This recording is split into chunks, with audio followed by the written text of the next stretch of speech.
Hello and welcome to episode 20 of the Factor 50 Football Podcast with me, Michael Grantham. Thank you, listener, as always, for tuning in. If you're a regular to the podcast, the 12 of you who are, you'll already be subscribing and following and doing all that stuff on our channels. But if you're not, what are you doing with your life? Please go and subscribe on YouTube, Spotify, Amazon Music. Is it Amazon Music?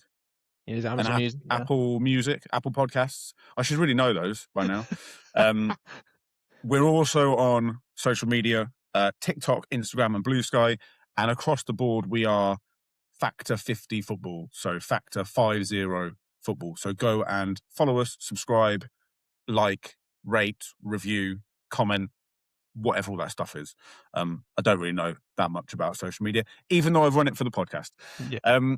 Also this week, I want to start the podcast. We've spoken about this a little bit, me and Adam.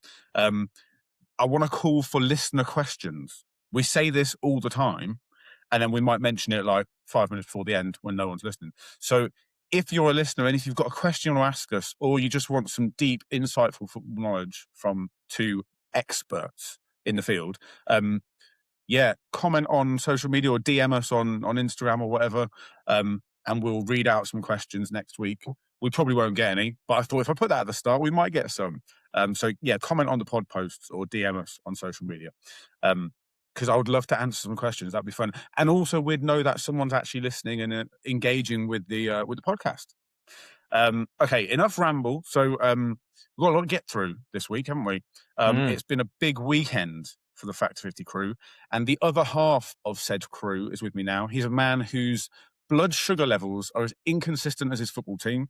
It is, of course, Adam Farrell. Nice. How the devil are you? Do you know what? I rate that one. That is good. It's like some thoughts gone into that. Yeah.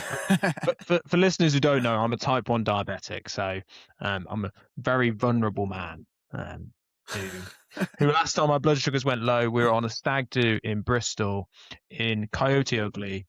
And there were some lovely ladies dancing on the bar. And I was just begging them for a full fat Coke. Please. Full fat, not diet. Yeah. I think they gave you diet about 3 times in a row, didn't they? Honestly, I drank so much Coca-Cola, and it must have been Diet Coke or Pepsi Max or something. Absolute joke. Pissing all night. Yeah.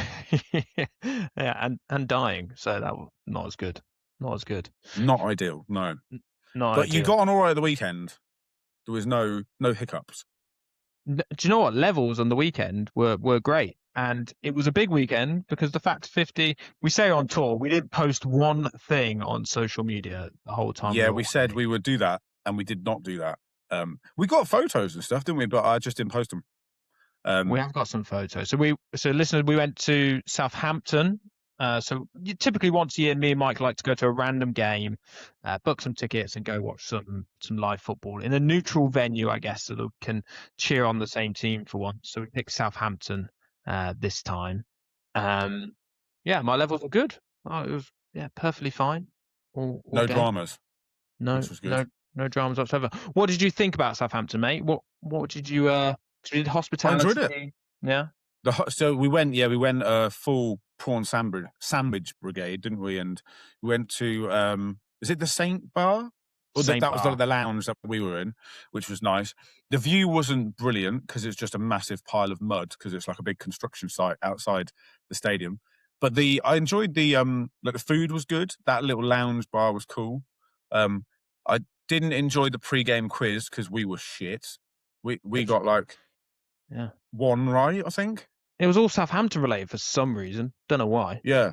No, don't ask me about Southampton. Ask me about Arsenal. But yeah, I thought it was really good. It was cool. The nice, I enjoyed the padded seat as well. That was nice on my bum. That was good. Even though we were sat right on the end of the padded seats, literally half a meter to your right were the peasants who were basically sat the same seats as us. I was just next to someone. There was just a little rail, not even with a board or anything. It was just a metal rail between us, and that's what the 7 times the price was, I guess. That rail. Yeah. Stay over your side of the line, peasants. Yeah. I thought it was okay. It was nice to have like a private bar, so you didn't have to queue up for ages. That was good. And toilets as well. You just go to the toilet, couldn't you? That was nice. Yeah, that was nice. That's maybe worth it as well. And we got three free beers, which I think was perfect for what we needed. Yeah.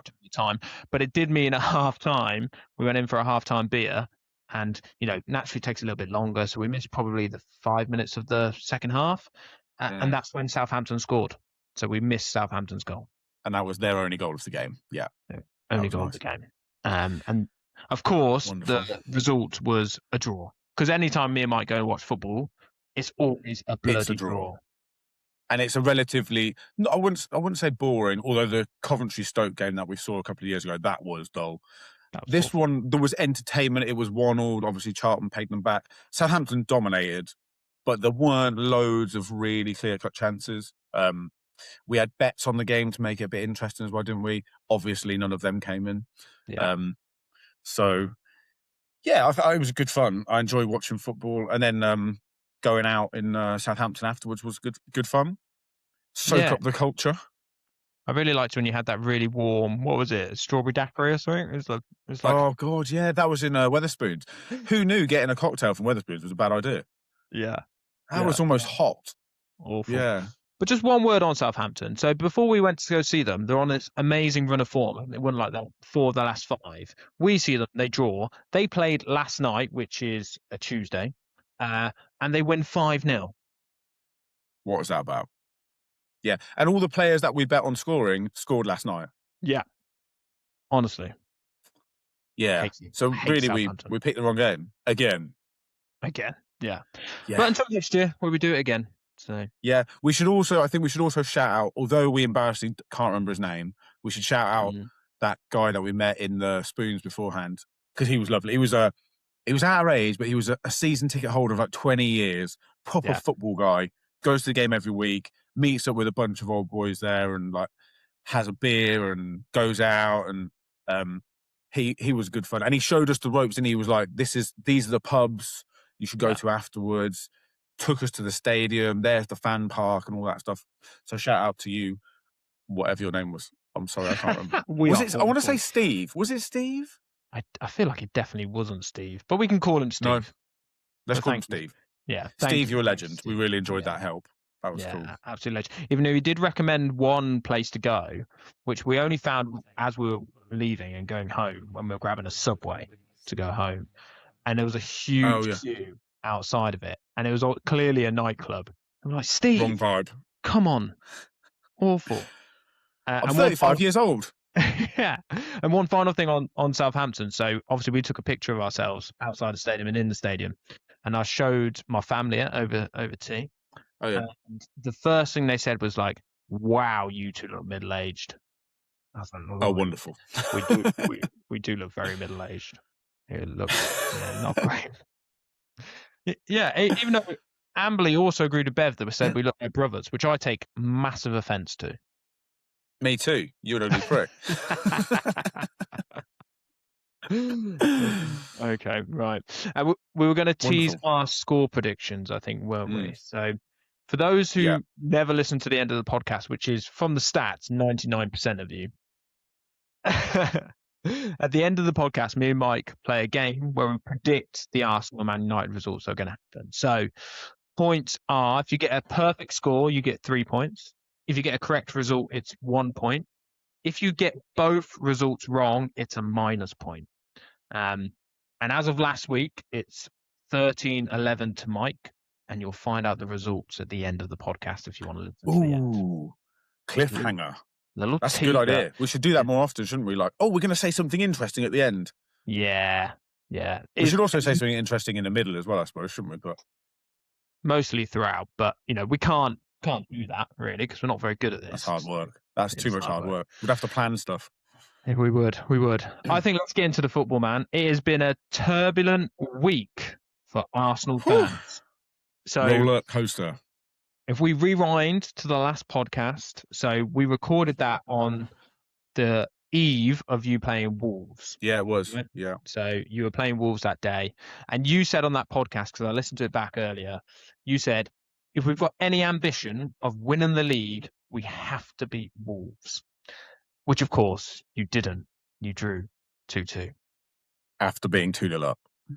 And it all in Southampton, and speaking to you afterwards, you have been saying, we fucked it. It's gone. It's gone. Now, obviously, since then, we've had another game, and you've played Spurs. Dr. Tottenham comes up trumps again, and you beat them and absolutely steamroll them. So, yeah, break it down for us. How are you feeling? What's the mood in the Arsenal camp? Up and down, Adam. I'd say incredibly down, followed by incredibly up. I'm very glad we're doing the podcast now and not after the Wolves game, because that would have been a miserable podcast. You were fuming. Yeah, I still am fuming about the Wolves thing, but obviously it's easier to deal with it now after smashing Spurs in the derby.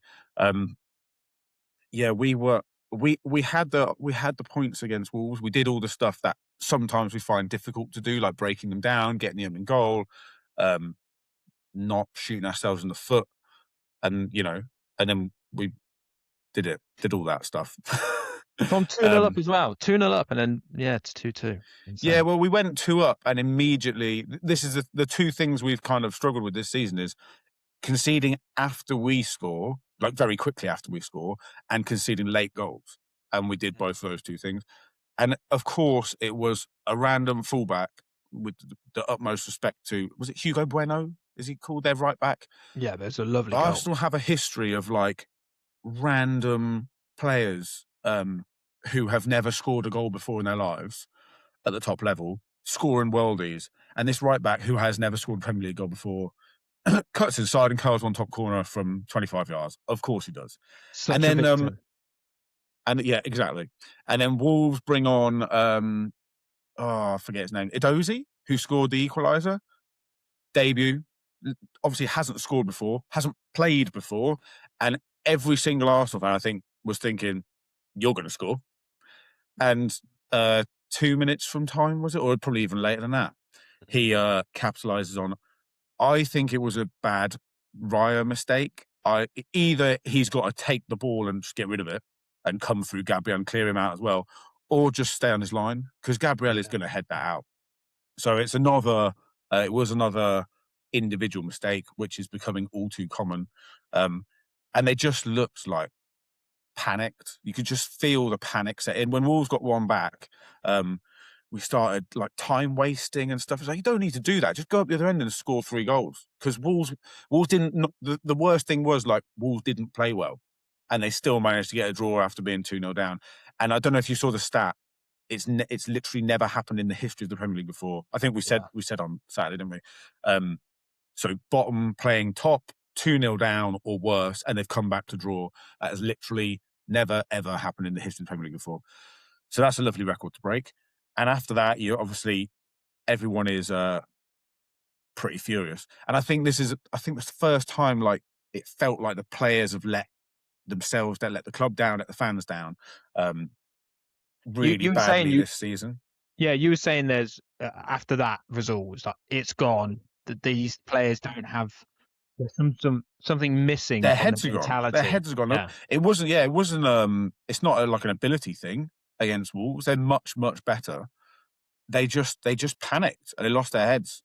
And that's worrying when you're trying to win a title, right? Especially against Pep Guardiola's Manchester City, because if you let your concentration and focus go for any period of time to the point where it's costing you points in the league, like, they're gonna thrive off that, and they'll chase us down again. It felt very, very 22-23 season or 23-24 season. Take your pick. The last 3 seasons. Yeah, it felt like, oh, we're fucking it up again. But then, obviously, I don't have to end there because we've played the Tottenham game now. I was so excited for the Spurs game. Just to jump in there, I was so excited for the Spurs game. I thought new manager bounce for Spurs. They're going to make it really difficult to compete. I thought, your heads were gone. I was like, oh, this is going to be great. They're going to absolutely collapse. And then popcorn at the ready. You turn it on. It was a great response. I actually think that having the derby as the next game was the perfect game to have. A, because Tottenham was shit. So it's quite an easy game. But B, because if you can't get up for that game, you're fucked. And I think if we had dropped points against Tottenham, you could be right in the right. I would still be top, which is mad, but you'd be like, so many people would be writing us off. But to respond that way, not just obviously smashing them 4-1, but just the performance as a whole, free-flowing attacking football, 4 goals from open play, a couple of players who have taken criticism this season, Eze and Gyökeres, finding form and scoring goals, looking threatening. It was Gyökeres' best game for us, probably by a mile. He was involved. He was setting other players up and interchanging with Eze and Saka. Saka was excellent. Didn't get a goal, but could have scored 3 or 4. The whole team, barring that one Declan Rice stupid mistake, the whole team back to front were brilliant. Love to see it. I think obviously he started Eze, which he hasn't done that often, and I was thinking, why has he done that? And obviously the last time Eze scored was that hat-trick. He just scores loads of goals against Tottenham. Yeah, okay. Do you reckon that's all it was? Do you reckon it was like, right, you did great against him last time, go do the same thing again? Or did Arteta have a bit more thought into it than that? I think he did say, actually, like, that was part of his thinking. Like, he played so well against him in the home game, scoring a hat-trick. That's part of why he started him. But I think the other part is, sorry, got a sore throat. Too much partying at the weekend. The other part of it was Ødegaard's not fully fit, or he's just come back. So I think that's another reason he was on the bench. But he came on and looked good as well and got an assist for Gyökeres' last goal. So that's another good thing. It just feels like now, so where we're at now, we've got 10 games to go in the league, plus all the cup stuff. We need to find a settled 11, particularly in attack, because there's so many players coming in and out. Just like let them find those connections, find some rhythm, start them in every game. So that front 4 of Trossard, Eze, Saka, Gyökeres worked really well. So that's like put them on the pitch more. And it's a great point. Usually at this point, you know your best 11. But yeah, it feels like maybe Arsenal don't at the minute. And that is... Yeah, I think so. I think defensively we do. I think the back 4 kind of pick themselves. Although Calafiori and Hincapié, you could sort of pick one or the other. Hincapié's in great form at the moment, which is another big plus. But yeah, I think this stage of the season, obviously early in the season, you can't play every player all the time because they're just going to burn out.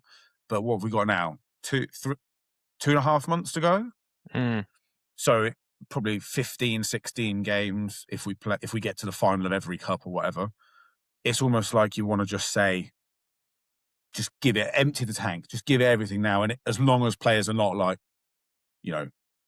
causing themselves injury and they're sharp and they can just start the same guys. Like, let them, especially when they're in form, let them keep playing and building relationships and strengthen that starting 11. Because I think attacking players need that form, don't they? Like, if he drops Eze for the next game, what more has he got to do to start? I think he's got to start the next one. You do need a rhythm. Wayne Rooney was one of the big ones for that. Like, if he consistently play, he was shocking. Like, he needed consistent games to be really good. But did Saka start in central areas again, or was he out? No, he was on the so he'd gone back to the right. Madueke was on the bench. Right. Saka moved over to the right. Eze was kind of floating, really. Like, he was central, but he was popping up on the left, popping up on the right a little bit. He was kind of doing sort of what we did with Havertz when he was back before he got injured again, where he was playing the number 10 much closer to Gyökeres. So there were lots of little short interchange of passes between those two rather than Gyökeres being isolated. And that really works, having Eze further up the pitch. Ødegaard likes to come deep, but that isolates the forward. So Eze playing closer to him, I think, is something we should keep doing. Okay. So yeah, up and down. Obviously, when the Wolves result happened, it's over. Tottenham result happens. Where are you at the minute? It's back on, mate.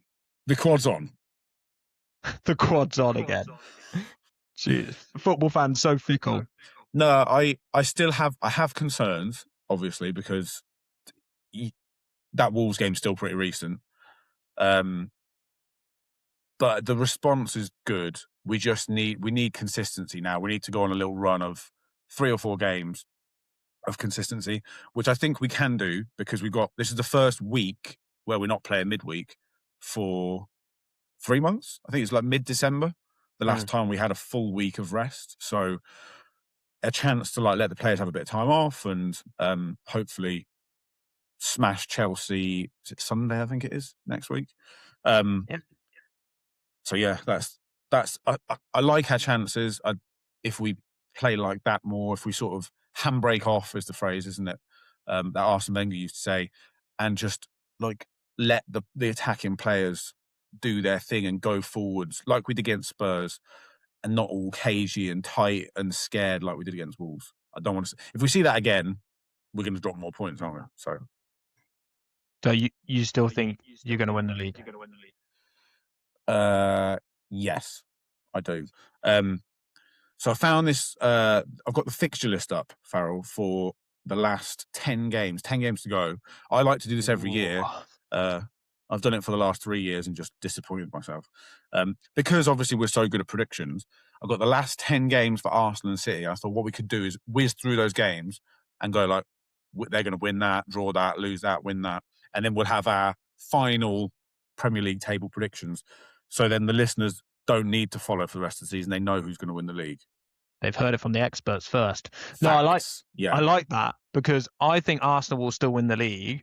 But if we do this and actually, you'll know. Yeah. The numbers might say Man City are going to win. So let's do it. Okay, so let's do Man City's first. Okay. I'll make a note over here of how many points we're saying they're going to get, and then we'll work out the final totals. So I'll say the fixture, and you can just say win, draw, loss. Yeah, we won't. Don't just go with your gut. Don't overthink it. I won't. So we've got Leeds away next for Man City. Win. So we've got a win. Hang on. I'm not actually writing it down. I should have set that up, shouldn't I? Okay, so you got win, Leeds away. Okay. Forest at home. Win. West Ham away. Win. This is a bad start. Palace at home. They haven't got Palace at home. When's that? It's their that's their next fixture.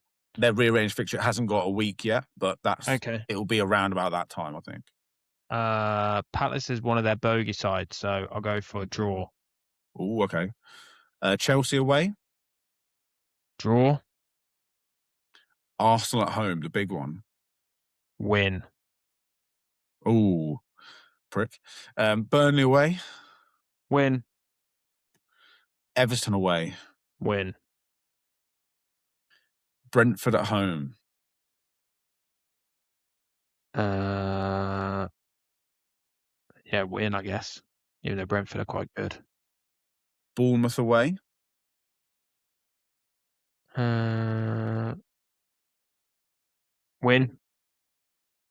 And the last game, Villa at home. Ooh. Loss. A loss on the last day of the season at home. Yeah. Okay. Home. So you've got them 7 wins. Hang on, 1, 2, 3, 4, 5, 8 wins. Oh yeah, because they've got 11 games. That's got an extra game, haven't they? 8 wins, 2 draws, and a loss. That will give them 24, 26 points from their remaining 33 available. That's a pretty good run. I think if they do that, they might win the league. Yeah. Okay. Arsenal's games. Okay. You ready? Yeah. So, our next game, Chelsea at home. I'm going to go win. Brighton away. Win. Everton at home. Win. Bournemouth at home. I'm going to say win, but these aren't all going to be wins. But yeah, win. They're not going to all be wins, but I think they'll all be wins. Like on paper. Yeah. The next one is City away, and you said that City were going to win that, didn't you? Yeah, so it's loss for Arsenal, yeah. So that's a loss. Newcastle at home. Draw. Fulham at home. Win. West Ham away. or West Ham will be playing for some stuff. I would say win, but yeah. Burnley at home. Win. And the last one is Palace away, last day of the season. The Eberechi Eze derby. It's got to, yeah, I'll say win. Okay, you've got both of us having a pretty good run there. So you've got us with eight wins, a draw, and a loss. So it's 25 points.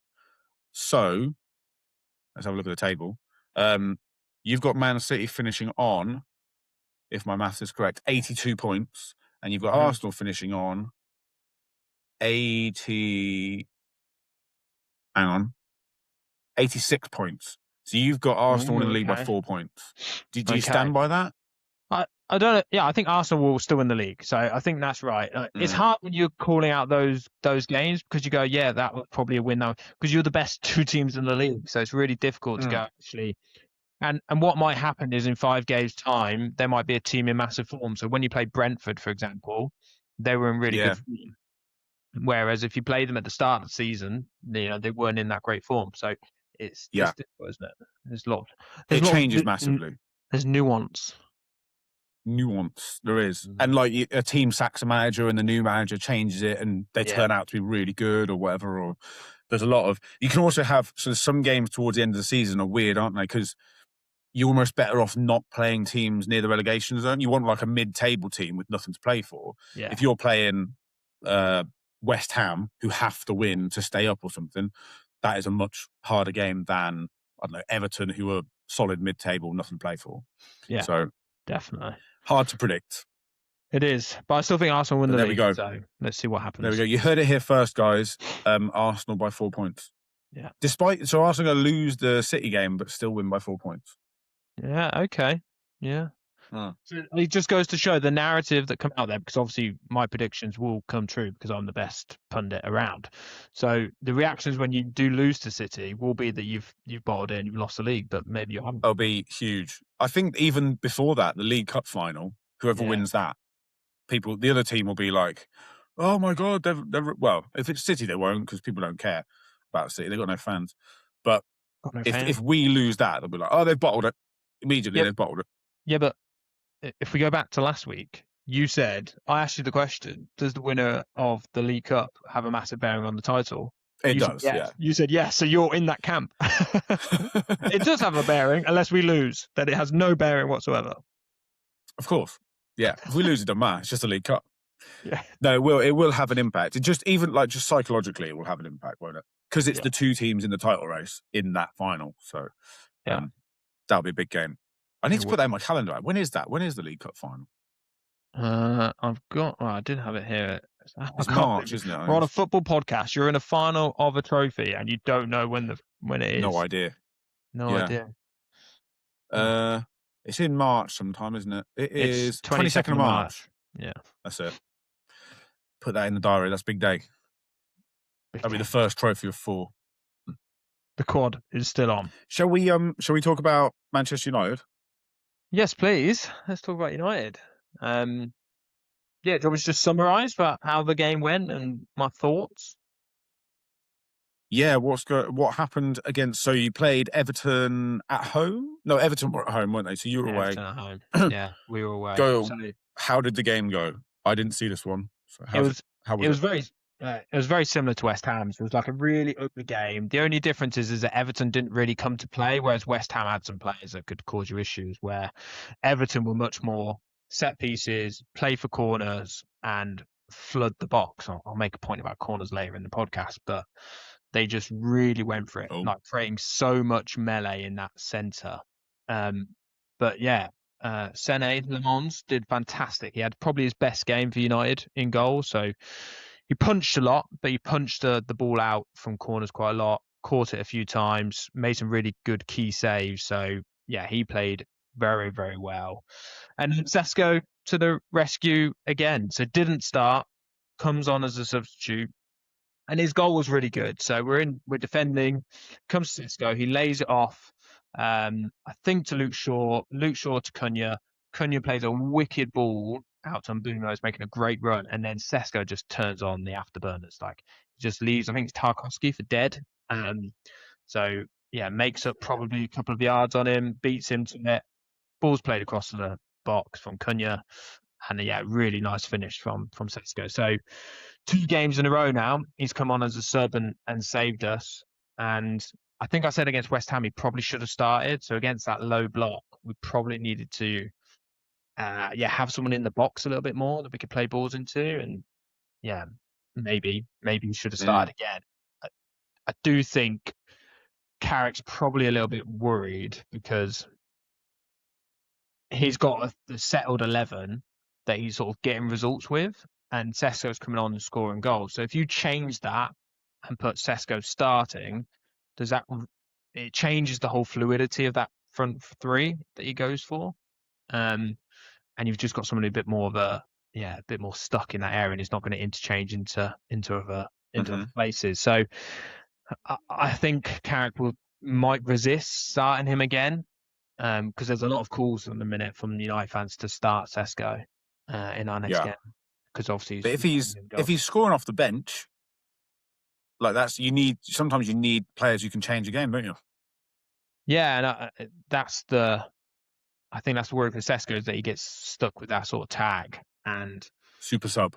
He's a great person to come off the bench, because I mentioned last week we don't have many options from an attacking sense to come on and change the game, where he's a very good option to do that, because he changes the style of play into a much more you could be more direct, which towards the end of the game you want to be, but maybe at the start of the game you won't be as much. I think it gives you a focal point. Yeah, absolutely. And I mean, these last 2 games were typically the games that we were struggling, right? We'd get up for the big games, we could play against the big boys and get results. But when we play against the low block, we really struggle, because typically we counter-attack. And ironically, the goal we scored here was a massive counter-attack. But that's typically how we get our classic counter-attack. And there weren't many counter-attacks on, but we managed to get one and got a result. So I think good result in the end, but actually the last 2 games, if you look at our performances, they've not been great. We've had a couple of good individuals, so Le Mans and Šeško in the last game, but other than that, the performances have been a bit stodgy playing against these low block teams. So it's been a little bit more difficult, but we got decent results, so we'll take it. We'll take it. Yeah, so you're the longest unbeaten run in the league now, I think, aren't you? Yeah, what are we on? Is it 10 games now? I think it is. Unbeaten in the league? I think it's 10, yeah. I think you've won 7, drawn 3 or something. Which is funny, isn't it? And Carrick's obviously... Go on. I was going to say, it's funny, isn't it? Because we've had a change of manager in that great form. Yeah, that is weird. But Carrick's done... He's played 6 and won 5 of them or something, and drawn 1. Yeah, won 5, drawn 1. So we've only dropped points against West Ham. Do you still think that he is not the right manager? Manager? Yeah, I still think that. I don't think he should get it. I saw on Sky Sports someone said earlier, if he finishes 3rd, he should definitely get it. Not really. I don't think it changes the fact that actually we need someone who's sort of been there and done it. And like I said, I'm still really up for Carrick sticking around for a bit. It's hard because sometimes that can create a narrative of whoever does come in, you're here for maybe a couple of seasons and Carrick will take over, and does that undermine that person's authority? Blah, blah, blah. I don't know. But I think Carrick will get a good job at the end of this. I was going to say, you guys might want him to stick around, but if he does well enough but doesn't get the permanent job, he's going to want like a Premier League job probably, isn't he? I doubt he'd want to be a number 2 after doing well at a mid-sized club like United. For me, like, if he went somewhere like Palace, that's a great club for him to go to, I think, after Glasner. The difficulty is obviously they've not invested in the squad very much. So maybe you look at the squad and go, actually, there's players there that are probably going to leave. Like Mateta's probably going to leave, Adam Wharton, Munoz. But maybe Carrick coming in, they might stay for one more season. So yeah, I could see that working, but I don't think he should be the Man United manager yet. Okay. And I just think our squad is very thin. Like I said, I said this last week. Like Casemiro's leaving in the summer, and who thought we'd be saying this? But oh god, it's going to leave a pretty big hole in our midfield. Is he? a big old-legged hole. Although I think he's younger than me. Yeah, the form he's been has been amazing. He actually gives a bit more attacking threat than people, and people give him credit for, like especially from headers. You wouldn't expect it, but he's great in the air. So there's talks about us going to Forest and trying to swoop Gibbs White and Elliot Anderson. But if you think they're going to cost a crazy amount of money, yeah, especially if they do well. I don't know whether Gibbs White will make the squad, but if Elliot Anderson does well for England at the World Cup, 100 million probably won't be enough. No. So it's that's tricky. But if we get Champions League football, that gives us the opportunity, hopefully, to go for, or at least be in conversation with better players. So I think it's important we get that Champions League place. Yeah. And do you think you will? I'm still in the same place where I'm hopeful. We've given ourselves a great chance because we're only playing one game a week, but we still don't have as good a squad as Chelsea and Liverpool. But they just can't seem to string results together, either of them. So they can't. Yeah, they're very inconsistent. So you've got 3 points ahead. You have 3 points ahead of both of them. Yeah. All played the same amount of games. 11 games to go. Our goal difference is, and you're only 3. Yeah, your goal difference is better than Liverpool's, surprisingly. But Chelsea have a better goal difference than you.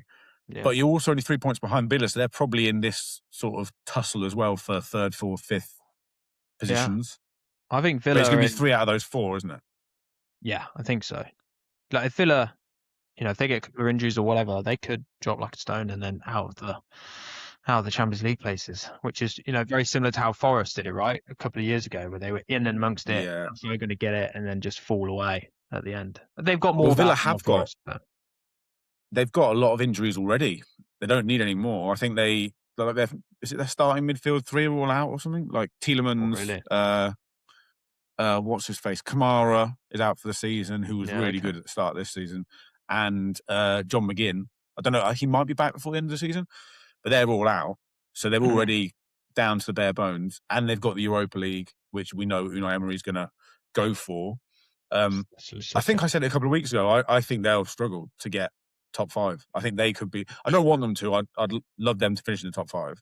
But I think they could be the one, just because the size, like the relentlessness of the clubs chasing them. I feel like they might struggle, but hopefully they'll cling on to 5th and get Champions League again. Although it could do them a favour not getting Champions League, couldn't it? Yeah, maybe. Yeah, well, so we'll see. I'm just enjoying it at the minute.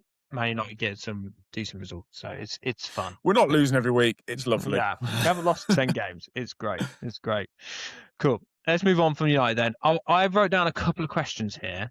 So one, I'm pretty sure I know the answer. What you're going to say. So, are Spurs genuinely in with a chance of being relegated this year? Yes, absolutely yes. Like really? Do you think they could actually go down? Yeah, I think like last season, the only thing that will keep them up is that there are 3 teams shitter than them. They're not going to stay up on merit because they're good enough. They'll only go down if obviously there's 2 teams we know are worse. Wolves and Burnley are gone, I think. But I definitely think this season, the 3rd one is not as clear-cut as last season. And if Wolves and Forest can put a run together, and you look at some of the players, Wolves, West Ham and Forest put a run together. You look at some of the players in those squads, they're definitely good enough to put a decent run together. And you only need 2 or 3 wins. And the form Spurs are in, if Igor Tudor's new manager bounce, if that's a thing, if that doesn't work and he can't pick up points and can't turn their fortune around, I think West Ham and Forest will both get a decent points total. They'll be close to 40 points. And I don't think that'll be enough if Spurs get sort of mid-30s, I don't think that's going to be enough to stay up. So I think they are in trouble. They're just a mess. We were really good against them, but also they were terrible. It was a bit of both. Yeah. So do you think they're in trouble? So I think they are, only because, to your point, I think West Ham and Nottingham Forest are 2 very good teams. So I don't think they are, like I said, Wolves and Burnley are down. Last year, there wasn't really, like, Tottenham finished 17th, but they weren't really in a relegation battle because they were miles ahead of everyone else. They just weren't going to get dragged. Yeah, there was a cushion there, wasn't there, last year? So and they focused on Europa League, so that was fine. Whereas this year, like, West Ham have only lost one in their last 6 Premier League games, so they're picking up points. And Forest, still inconsistent. I still don't think they should have got rid of Sean Dyche, but they've got the players there that could go on a run. So I think they could be. And God, that would be mad, wouldn't it? Yeah, that would be incredible. Can you imagine so that Arsenal win the league, Spurs get relegated by an ex-manager, so Nuno's gone to West Ham, keeps West Ham up and relegates Tottenham, all in the same season. That would be the most delicious, wonderful end to a season in the history of the Premier League. For Arsenal fans, anyway. Okay, fine. But go ahead. Also, West Ham and Spurs also hate each other, don't they? Yeah. So that's quite a big rivalry down there. They hate each other nearly as much as Arsenal and Spurs hate each other. So that's it's on. It's a big relegation scrap, isn't it? Which is nice. I think last season it was like there was really no jeopardy of relegation for anyone because those 3 teams were miles below. Yeah. What I would say, Spurs have got a half decent running. Like, the only real big teams they've got left to play is they've got Liverpool, and they've got Villa, and they've still got, Forest to play, they've still got Leeds to play. They've got. Do they play West Ham again? No, they don't. That would have been a belter. Yeah. Doesn't look like they're playing West Ham on the fixture list, I can see. So we'll see what happens there. I was going to ask one more question, just to get your thoughts on this, and a fairly quick, swift answer. So, obviously, Man City are still being investigated for all their charges, right? And I was watching a podcast the other day, and there was a guy in there who seems to know quite a lot about this stuff. So the hearing's been heard, but there was just thousands and thousands of pieces of evidence. So the hearing's done. Now the judges, the lawyers need to go away and make a decision of basically the result of those charges. It could be ages until it comes out. Who knows? Because actually this time last year we thought they might come out, but they didn't. Let's say they were guilty of the most serious offences. What would be the correct course of action? And I'll caveat this, by the way, they can't just relegate them. That's against the rules, but they can give them a points deduction. What would be the best course of action, you think, for City? Just give them like a 80 points deduction or something. Or if you pro rata it based on this many rule breaches is this many points, and there's been previous examples of this, right? So like Leicester, Everton twice, wasn't it? Everton twice got points deductions for whatever they did. That surely then they can pro rata that out to Man City, however many charges they're found guilty of, and say, okay, this is how many points you get deducted. But if they can't relegate them, just give them a stupidly high points deduction so that even if they won, every game, they're still going to be in the relegation zone. So give them a 70-point deduction, 80-point deduction, and then they're going to get relegated, aren't they? So that's what I think. That's an appropriate course of action. I don't think they'll have anything done to them. Well, we'll see. We'll see how it plays out. Is my opinion. My second question off the back of that, very quickly, was, let's say they did get found guilty for the most serious charges. Would you then feel really aggrieved, really pissed off? Do you feel like you would have been robbed of a Premier League title, for example? Yes, and it's not just us, because they robbed Liverpool of a few, and probably just us and Liverpool. Although actually it goes back to 2013, I think. So anyone who's finished second goes back to the Aguero goal. Yeah.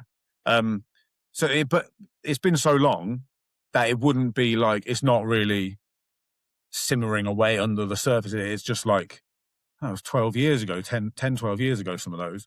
And I think that it's so obvious that they've cheated, and not just cook the books a bit, but it's fraud, isn't it? What they've done. So what other teams have done is overspent, and so they've been penalised. City have just lied about it. The other teams reported it correctly and everything, but just spent too much and didn't earn enough, so got points deduction. This is a different level of cheating, isn't it? It's just covering it up. If they get found, guilty for fraud, then basically all the board will have to go. City. So when Juventus were found guilty of match fixing and got relegated, all their board had to go as well. Cool. Well, let's see how it plays out. Predictions time, shall we? Oh, yeah, I think so. We teased it. Do we really want to? We were working this out earlier about how bad we are at predicting. So each week there's 6 points on offer for each person. And we worked out that we've probably predicted around 18 weeks now worth of games. 2 games a week. 2 games a week each. And coming into this, you're on 13 points and I'm on 11. Now, Arsenal versus Wolves. I went for a 3-0 win to Arsenal. Bastards. You went for a 5-0 win, which I went big. doesn't look good anymore. And of course, it was a Wolves draw. So nil point for both of us there. Great. And then the United-Everton result, I went 2-1. And obviously United won 1-0. And you went for a draw, 1-1. So I get a point, which brings me up to 12. You get a minus point because you got both predictions wrong, which leaves us on 12 points each. Back to the same score again. Just we are shit. It's not even kind of close, is it? No, well, it's close between us, but it's not close in terms of us getting any. Have we even got a perfect score yet? Has one of us a few of us have got a perfect score, which makes it worse, right? Because if we did 2 weeks and we predicted the correct score 4 times, we'd be on 12 points. So and we've been doing it for 18, 19 weeks. Wonderful. On that note, so basically, if you're listening to this podcast for football insights, you need to find a new podcast. You just want to listen to this for our charisma, right? Yeah. Right? Right? Please? We don't know what we're talking about. Just make it all up. Yeah. Well, I predicted first last week. So you can first this week. Now, we are both playing on Sunday. The United game is first. Yeah. We're at home to Palace at 2:00 on Sunday. So what are you going to go for? I'm going to go for a home win. Palace in a bit of turmoil. I know they beat Wolves and they got a late win against Wolves, but I think Glasner's kind of, I don't know, it feels like he's a bit sulky. Like they know he's on the way out. And, yeah. So I'm going to go 2-0 United, home win. Okay, well, that's a good pick, I think. So I'm going to go for, on that one, I'm going to go 3-1. I think we'll turn it on. We'll turn it on at home. Arsenal versus Chelsea. Now I picked first both times last week, so you can pick. Oh yeah. So I'm going to say we're going to win. I'm cautious of going like 1 or 2 on Arsenal because I always do that. I think we'll win. I don't know whether Chelsea are going to go play like they did against us in the League Cup, where they had to score or they were out, and all they did was defend the entire time. But we still won with that late Havertz goal. I think we'll win. I think Chelsea will be a bit more gung-ho. So I'll say there's goals. I'm going to go 3-1 Arsenal. Okay, 3-1 Arsenal. Okay. Now I'm going to totally contradict myself in the same podcast here. So when we're predicting the result, we predicted that Arsenal win. But I've changed my mind, and I think it will be a draw. Draw. And I was going to pick 2-2, but you've already had a 2-2 draw. So I'm actually going to go for a stalemate 0-0. A bore off of a 0-0 draw. Yeah. I feel like Chelsea are too combustible. They're too unpredictable. And we're doing predictions, but they're too they could turn up and play a certain they could really go for it, or they just sit in with a back 5 and 2 defensive midfielders like they did in the League Cup. It's hard to know what Chelsea are going to turn up, isn't it? Yeah, but I'm doing a new tactic where I'm going to go totally against what I think, because at the moment choosing what I think will happen has not worked well. So that is a good point. If we'd both just flipped every result, we'd probably have more points now, wouldn't we? Yeah, almost definitely. Let's not pull at that thread. But yeah. Okay, great. Well, join us next week to see who's winning, or to see what happened. We both can't get minus points because there's a draw and there's a difference, so we'll be okay. Okay, yeah. So somebody's going to get a point at least, which means somebody will be winning this time next week. No, we both could get minus points actually, because if Chelsea win and Palace win, yeah, we both get minus points. So come next week to see both on 11 all. Almost guaranteed. Almost guaranteed. Put some money on that. Okay. Well, I think that's a wrap. I think that's it. Yeah, that's it. Thank you for listening, everyone. We'll be back next Wednesday, I think. If we haven't planned that far ahead, but we'll probably be back next Wednesday recording. And this will be going out tonight. Farrell, you usually do it, don't you? So this will be in your ears or faces if you watch on YouTube later on today, Wednesday.